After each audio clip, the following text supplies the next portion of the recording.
ओम श्रीमद् वाल्मीकि रामायणे अयोध्याकांडे 93तमः सर्गः। सेना सहित भरत की चित्रकूट यात्रा का वर्णन। तया महत्या यायन्या ध्वजन्या वनवासिनः अर्दितायूथपामत्ताः सयूथाः संप्रद्रुवुः। यात्रा करने वाली उस विशाल वाहिनी से पीड़ित हो वनवासी यूथपति मतवाले हाथी आदि अपने यूथों के साथ भाग चले। वृक्षाः पृषत्मुख्याश्च करूर्वश्च समन्ततः दृश्यन्ते वनवाटेषु गिरिष्वपि नदीषु च।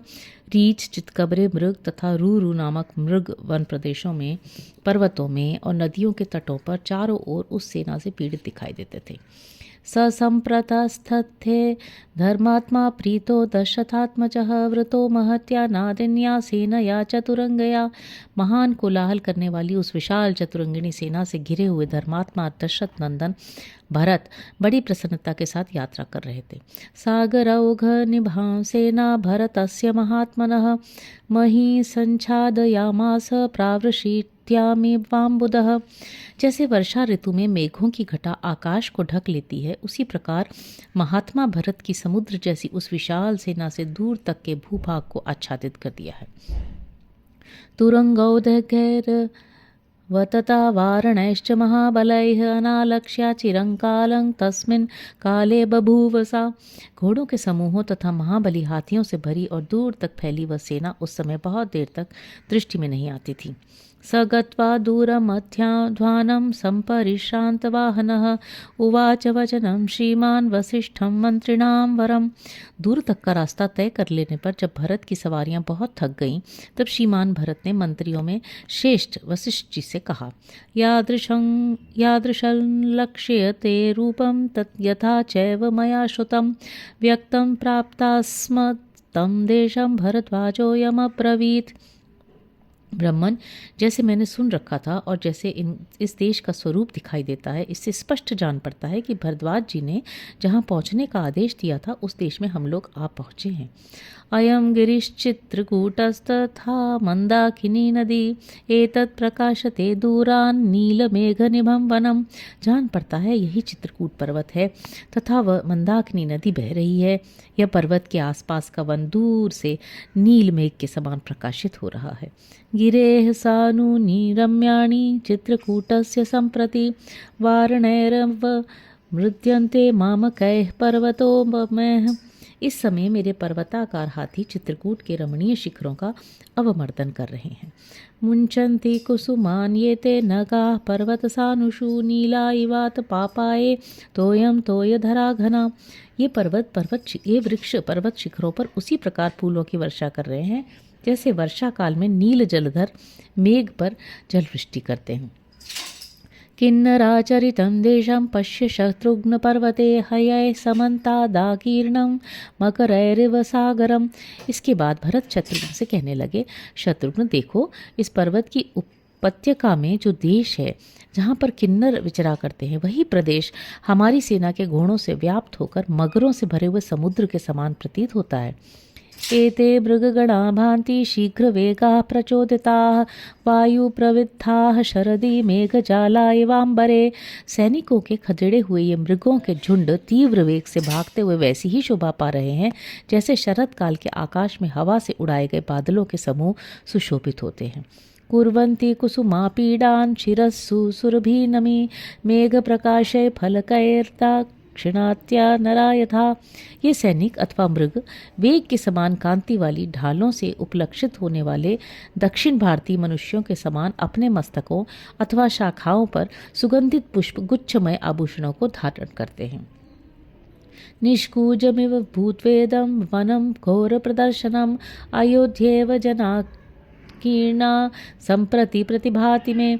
यह वन जो पहले जनरव शून्य होने के कारण अत्यंत भयंकर दिखाई देता था, वहीं इस समय हमारे साथ आए हुए लोगों से व्याप्त होने के कारण मुझे अयोध्यापुरी के समान प्रतीत होता है। खुरैरुदीरितोरेणुर्दिवं प्रच्छाद्य तिष्ठति तं वहत्यनिल शीघ्रं कुर्वन्निव मम प्रियम। घोड़ों की टापों से उड़ी हुई धूल आकाश को आच्छादित करके स्थित होती है, परंतु उसे हवा में मेरा प्रिय करते हुए शीघ्र ही अन्यत्र उड़ा ले जाती है। स्यंदनान स्तुर गोपेतान सूत मुख्यैरधिष्ठितान एतान संपतत शीघ्रम पश्य शत्रुघ्न कानने। शत्रुघ्न देखो, इस वन में घोड़ों से जुटी हुई और श्रेष्ठ सारथियों द्वारा संचालित हुए ये रथ कितनी शीघ्रता से आगे बढ़ रहे हैं। एतान वित्रासितान पश्य बर्हिण प्रियदर्शनान एवमापतत शैलम अधिवासम पतत्रिणः। जो देखने में बड़े प्यारे लगते हैं उन मोरों को तो देखो, ये हमारे सैनिकों के भय से कितने डरे हुए हैं। इसी प्रकार अपने आवास स्थान पर्वत की ओर उड़ते हुए अन्य पक्षियों पर भी दृष्टिपात करो। अतिमात्रमयं देश मनोज्ञ प्रतिभाति मे तापसानां निवासोऽयं व्यक्तं स्वर्गपथो नग। निष्पाप शत्रुघ्न, यह देश मुझे बड़ा ही मनोहर प्रतीत होता है। तपस्वी जनों का यह निवास स्थान वास्तव में स्वर्गीय पथ है। मृगा मृगी भी सहिता बहव प्रसुता वने मनोज्ञ रूपा लक्ष्यन्ते कुसुमैरिव चित्रताः। इस वन में मृगियों के साथ विचरने वाले बहुत से चितकबरे मृग ऐसे मनोहर दिखाई देते हैं मानो इन्हें फूलों से चित्रित सुसज्जित किया हो। साधु सैन्याः प्रतिष्ठन्तां विचिन्वन्तु च काननं यथा तौ पुरुष व्याघ्रौ दृश्येते राम लक्ष्मणौ। मेरे सैनिक यथोचित रूप से आगे बढ़ें और वन में सब ओर खोजें, जिससे उन दोनों पुरुष सिंह श्री राम और लक्ष्मण का पता लग जाए। भरतस्य वचः श्रुत्वा पुरुषा सशस्त्र प्राणयः विविशुस्तध्वनं शूरा धूमाग्रं तदृशुस्ततः। भरत का यह वचन सुनकर बहुत से शूरवीर पुरुषों ने हाथों में हथियार लेकर उस वन में प्रवेश किया। तदनंतर आगे जाने पर उन्हें कुछ दूर पर ऊपर को धुआं उठता दिखाई दिया। ते समालोक्य धूमाग्र मूचुर्भरतमागताः नामनुष्ये भवत्यग्निर्व्यक्तमत्रैव राघव। उस धूमशिखा को देखकर वे लौट आए और भरत से बोले, प्रभो, जहाँ कोई मनुष्य नहीं होता वहाँ आग नहीं होती, अतः श्री राम और लक्ष्मण अवश्य यहाँ होंगे।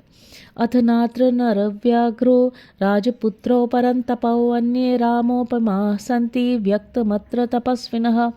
यदि शत्रुओं का संताप देने वाले पुरुष सिंह राजकुमार श्री राम और लक्ष्मण यहाँ न हों तो भी श्री राम जैसे तेजस्वी दूसरे कोई तपस्वी तो अवश्य ही होंगे। तच्छ्रुत्वा भरतस्तेषां वचनं साधु सम्मतं सैन्यानुवाच सर्वास्तान् मित्रबलमर्दनः। उनकी बातें श्रेष्ठ पुरुषों द्वारा मानने योग्य थी। उन्हें सुनकर शत्रु सेना का मर्दन करने वाले भरत ने उन समस्त सैनिकों ने से कहा, यत्ता भवन्तस्तिष्ठन्तु नेतो गन्तव्यमग्रतः अहमेव गमिष्यामि सुमंत्रो धृतिरेव च। तुम सब लोग सावधान होकर यहीं ठहरो, यहाँ से आगे न जाना। अब मैं ही वहाँ जाऊँगा, मेरे साथ सुमंत्र और धृति भी रहेंगे। एवं मुक्तास्ततः सैन्यास्तत्र तस्थु समन्ततः भरतो यत्र धूमाग्रं तत्र दृष्टिं समाधतत्। उनकी ऐसी आज्ञा पाकर समस्त सैनिक वहीं सब ओर फैल कर खड़े हो गए और भरत ने जहाँ धुआं उठ रहा था उस पर अपनी दृष्टि स्थिर की। व्यवस्थिताया भरतेन च सा चमूर्निरीक्षणामाणापि च भूमिमग्रतः बभूवरिष्टा न चिरेण जानति प्रियस्य रामस्य समागमं तदा।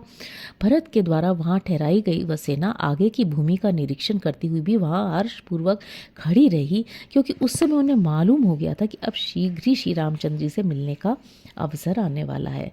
इतिहासे श्रीमद् रामायणे वाल्मीकि आदि काव्य अयोध्या कांडे 93तमः सर्गः।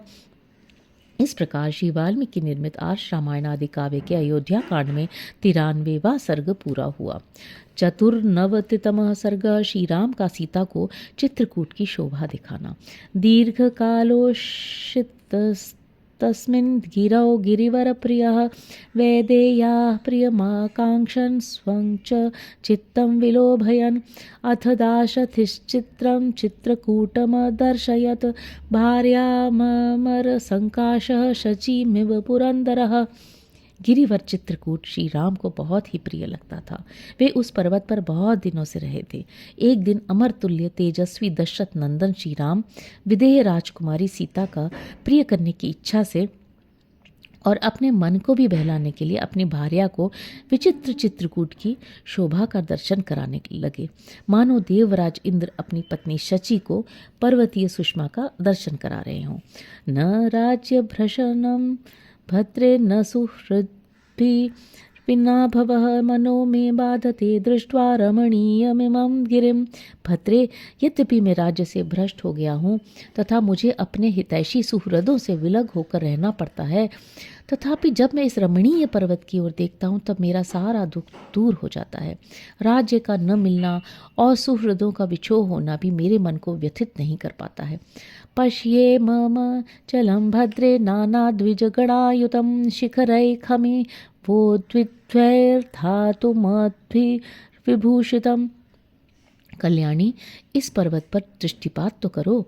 नाना प्रकार के असंख्य पक्षी यहाँ कलरव कर रहे हैं। नाना प्रकार के धातुओं से मंडित इसके गगनचुंबी शिखर मानो आकाश को भेद रहे हैं। इन शिखरों से विभूषित हुआ यह चित्रकूट कैसी शोभा पा रहा है। केचित रजत संकाशा केचित क्षत सन्निभाः पीतमाचिष्ठ वर्णाश्च केचिन्मणिवर प्रभाः पुष्पार्ककेतकाभाश्च केचित् ज्योतिर्रसप्रभाः विराजन्ते चलेन्द्रस्य देशा धातु विभूषिताः। विभिन्न धातुओं से अलंकृत अचल राज चित्रकूट के प्रदेश कितने सुंदर लगते हैं। इनमें से कोई तो चांदी के समान चमक रहे हैं, कोई लोहू की लाल आभा का विस्तार करते हैं। किन्हीं प्रदेशों के रंग पीले और मंजिष्ठ वर्ण के हैं, कोई श्रेष्ठ मणियों के समान उद्भासित होते हैं, कोई पुखराज के समान, कोई स्फटिक के सदृश और कोई केवड़े के फूल के समान कांति वाले हैं, तथा कुछ प्रदेश नक्षत्रों और पारे के समान प्रकाशित होते हैं। नाना मृगगणैर्द्वीपित तरक्ष वृक्षगणैर्वृतः अदुष्टैर्भातयं शैलो बहुपक्षी समाकुलः। यह पर्वत बहुसंख्यक पक्षियों से व्याप्त है तथा नाना प्रकार के मृगों, बड़े बड़े व्याघ्रों, चीतों और रीछों से भरा हुआ है। ये व्याघ्र आदि हिंसक जंतु अपने दुष्ट भाव का परित्याग करके यहाँ रहते हैं और इस पर्वत की शोभा बढ़ाते हैं। आम्रजम्बसने लोध्रैः प्रियालैः पनसैर्धवैः अंकोलैर्भव्यतिर्निशैर्बिल्वतिन्दुकवेणुभिः काश्मर्यारिष्टवर्णैर्मधुकैस्तिलकैरपि बदर्यामलकैर्नीपैर्वेत्रधन्वनबीजकैः पुष्पवद्भिः फलोपेतैश्छायावद्भिर्मनोरमैः एवमादिभिराकीर्ण श्रियं पुष्पत्ययं गिरिः। आम, जामुन, असन, लोध, प्रियाल, कटहल, धव, अंकोल, भव्य, तिनिश, बेल, तिंदुक, बांस, काश्मरी, मधुपर्णिका, अरिष्ट, नीम, वरण, महुआ, तिलक, बेर, आंवला, कदम्ब, बेत, धनवन, बीचक आदि घनी छाया वालों वृक्षों से जो फूलों और फलों से लदे होने के कारण मनोरम प्रतीत होते थे, व्याप्त हुआ यह पर्वत अनुपम शोभा का पोषण एवं विस्तार कर रहा है। शैलप्रस्थेषु रम्येषु पश्येमान् कामहर्षणान् किन्नरान् द्वन्द्वशो भद्रे रममाणान् मनस्विनः। इन रमणीय शैल शिखरों पर उन प्रदेशों को तो देखो जो प्रेम मिलन की भावना का उद्दीपन करके आंतरिक हर्ष को बढ़ाने वाले हैं। वहाँ मनस्वी किन्नर दो दो एक साथ होकर टहल रहे हैं। शाखावसक्तान् खंगाश्च प्रवराण्यंबराणि च पश्य विद्याधर स्त्रीणां क्रीडोद्देशान् मनोरमान्। इन किन्नरों के खड्ग पेड़ों की डालियों में लटक रहे हैं। इधर विद्याधरों की स्त्रियों के परम मनोरम क्रीड़ा स्थलों तथा वृक्षों की शाखाओं पर रखे हुए उनके सुंदर वस्त्रों की ओर तो देखो। जलप्रपातैरुद्भिर्दैर्निष्पन्दैश्च क्वचित् क्वचित् स्रवद्भिर्भात्ययं शैलस्रवन्मद इव द्विपः। इसके ऊपर कहीं ऊंचे से झरने गिर रहे हैं, कहीं जमीन के भीतर से सोते निकले हैं और कहीं कहीं छोटे छोटे स्रोत प्रवाहित हो रहे हैं। इन सब के द्वारा यह पर्वत मद की धारा बहाने वाले हाथी के समान शोभा पाता है। कुह्या समीरणो गन्धान् नाना पुष्पवान् बहून् प्राणतर्पणमभ्येत्य कं नरं न प्रहर्षयेत्। गुफाओं से निकली हुई वायु नाना प्रकार के पुष्पों की प्रचुर गंध लेकर नासिका को तृप्त करती हुई किस पुरुष के पास आकर उसका हर्ष नहीं बढ़ा रही है। यदि शरदोनेकास्त्वया सार्धमनिन्दिते लक्ष्मणेन च वत्स्यामि न मां शोक प्रदर्शति। गुफाओं से निकली हुई वायु नाना प्रकार के पुष्पों की प्रचुर गंध लेकर नासिका को तृप्त करती हुई किस पुरुष के पास आकर उसका हर्ष नहीं बढ़ा रही थी। यदि शरदोनेका स्वया सार्धमनिन्दिते लक्ष्मणेन च वत्स्यामि न मां शोक प्रदर्शति। सती साध्वी सीते, यदि तुम्हारे और लक्ष्मण के साथ मैं यहाँ अनेक वर्षों तक रहूं तो भी नगर त्याग का शोक मुझे कदापि पीड़ित नहीं करेगा। बहुपुष्प फले रम्ये नाना द्विजगणायुते विचित्र शिखरे ह्यास्मिन् रतवानस्मि भामिनी। भामिनी, बहुतेरे फूलों और फलों से युक्त तथा नाना प्रकार के पक्षियों से सेवित इस विचित्र शिखर वाले रमणीय पर्वत पर मेरा बहुत मन लगता है। अनेन वनवासेन मम प्राप्तं फलद्वयं पितुश्चारण्यता धर्मे भरतस्य प्रियं तथा। प्रिय, इस वनवास से मुझे 2 फल प्राप्त हुए हैं, 2 लाभ हुए हैं। एक तो धर्मानुसार पिता की आज्ञा का पालन रूप ऋण चुक गया और दूसरा भरत भाई का प्रिय हुआ। वैदेही रमसे कच्चित् चित्रकूटे मया सह पश्यन्ति विविधान भावान मनोवाक् काय सम्मतान। विदेह कुमारी, क्या चित्रकूट पर्वत पर मेरे साथ मन, वाणी और शरीर को प्रिय लगने वाले भांति भांति के पदार्थों को देखकर तुम्हें आनंद प्राप्त होता है? इदमेवामृतं प्राहुरागी राजर्षयः परे वनवासं भवार्थाय प्रेत्य मे प्रपितामहा। रानी, मेरे प्रपितामह अनमनु आदि उत्कृष्ट राजर्षियों ने नियम पूर्वक किए गए इन वनवास को ही अमृत बतलाया है। इससे शरीर त्याग के पश्चात परम कल्याण की प्राप्ति होती है। शिलाः शैलस्य शोभन्ते विशाला शतशोभिता बहुला बहुलैर्वर्णैर्नीलपीतसितारुणे। चारों ओर इस पर्वत की सैकड़ों विशाल शिलाएं शोभा पा रही थी, जो नीले, पीले, सफ़ेद और लाल आदि विविध रंगों से के अनेक प्रकार की दिखाई देती थी। निशिभान्त्य चलेन्द्रस्य हुताशन्निखा इव ओषध्यस्व प्रभालक्ष्म्या भ्राजमाना सहस्रशः। रात में इस पर्वतराज के ऊपर लगी हुई सहस्रों औषधियाँ अपनी प्रभा संपत्ति से प्रकाशित होती हुई अग्निशिखा के समान उद्भासित होती हैं। केचित् क्षय निभादेशाः केचिदूद्यान समनिभाः केचिदे कदिशशिला भांति पर्वतस्यास्य भामिनी। भामिनी, इस पर्वत के कई स्थान घर की भांति दिखाई देते हैं, क्योंकि वृक्षों की घनी छाया से आच्छादित हैं, और कई स्थान चंपा, मालती आदि फूलों की अधिकता के कारण उद्यान के सामने समान सुशोभित होते हैं। और कितने ही ऐसे स्थान हैं जहाँ बहुत दूर तक एक ही शिला फैली हुई है। इन सब की बड़ी शोभा होती है। भित्वेव वसुधां भाति चित्रकूट समुत्थित चित्रकूटस्य कूटोऽयं दृश्यते सर्वतः शुभ। ऐसा जान पड़ता है कि ये चित्रकूट पर्वत पृथ्वी को फाड़कर ऊपर उठाया है। चित्रकूट का ये शिखर सब ओर से सुंदर दिखाई देता है। कुष्ठस्थगर पुन्नाग भूर्ज पत्रोत्तरच्छदान कामिनां स्वास्तरान पश्य कुशेशयदलायुतान। प्रिय, देखो, ये विलासियों के बिस्तर हैं, जिन पर उत्पल, पुत्र जीवक, पुन्नाग और भोजपत्र, इनके पत्ते ही चादर का काम देते हैं, और इनके ऊपर सब ओर से कमलों के पत्ते बिछे हुए हैं। मृदिताश्चाप विद्वाश्च दृश्यन्ते कमलस्रजः कामिभिर्वनिते पश्य फलानि विविधानि च। प्रियतमे, ये कमलों की मालाएं दिखाई देती हैं, जो विलासियों द्वारा मसल कर फेंक दी गई हैं। उधर देखो, वृक्षों में नाना प्रकार के फल लगे हुए हैं। वस्वौकसारां नलिनी मतीत्यवोत्तरान् कुरून् पर्वतश्चित्रकूटोऽसौ फल बहुमूल फलोदकः। बहुत से फल, मूल और जल से संपन्न ये चित्रकूट पर्वत कुबेर नगरी वस्वौकसारा अलका, इंद्रपुरी नलिनी, अमरावती अथवा नलिनी नाम से प्रसिद्ध कुबेर की सौगंधिक कमलों से युक्त पुष्करिणी तथा उत्तर कुरु को भी अपनी शोभा से तिरस्कृत कर रहा है। इमं तु कालम वनिते विजव्यां स्वस्त्वया च सीते स लक्ष्मणेन रतिं प्रपत्ये कुलधर्मवर्धिनीं सतां पथि स्वैर्नियमे परे स्थित। प्राण वल्लभे सीते, अपने उत्तम नियमों को पालन करते हुए सन्मार्ग पर स्थित रहकर यदि तुम्हारे और लक्ष्मण के साथ ये 14 वर्षों का समय मैं सानंद व्यतीत कर लूँगा तो मुझे वह सुख प्राप्त होगा जो कुलधर्म को बढ़ाने वाला है। इतिहासे श्रीमद् रामायणे वाल्मीकि आदि काव्य अयोध्या कांडे 94तमः सर्ग। इस प्रकार श्री वाल्मीकि निर्मित आर्ष रामायण आदि काव्य के अयोध्या कांड में 94वां सर्ग पूरा हुआ। हरि ओम।